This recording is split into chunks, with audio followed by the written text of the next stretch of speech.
Have you ever looked at South Korea on Google Maps and asked yourself why it looks so strange? Here is why.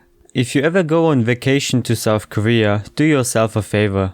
Please do not use Google Maps. For starters, when viewing the country from afar, there are no roads displayed on the country. It's just plain white. And when you zoom in, it's blurry and looks so out of place. Basically, Google is a company that distributes maps internationally, and South Korea wants them to run their map services within South Korea, since Google could do anything with it outside of Korea, and the entirety of this is legitimate. And Google has rejected the deal and didn't want their map services to run in South Korea. Even North Korea, a country shrouded in secrecy, has better maps with higher resolution. But in fact, South Korea's northern neighbor is one of the reasons why Google Maps is not allowed to get access of all the map data. They don't want that the enemies might get those data and use them against South Korea. In 2016, South Korean officials offered to hand their country's map data over to Google under the condition that the tech company reduces map resolutions for important landmarks like military outposts and government offices. Google turned down the offer, so streets and buildings remain low resolution online and on the app.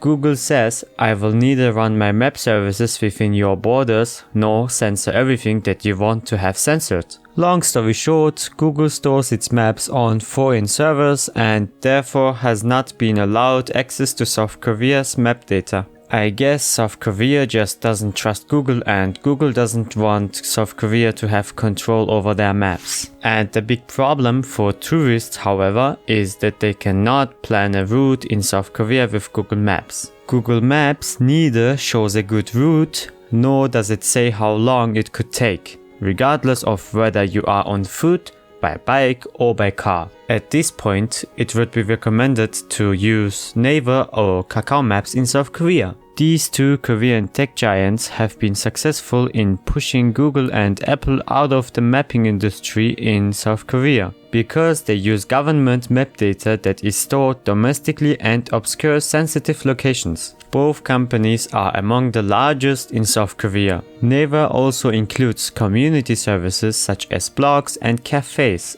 instant messengers, internet services such as online storage, photo albums, email, calendars, and the Naver engine, as well as online shops, while Kakao Corporation operates the search engine Daum, as well as a web portal with webmail, shopping, news, and webtoon services. The company is also increasingly focusing on mobile services such as the Kakao Talk Messenger.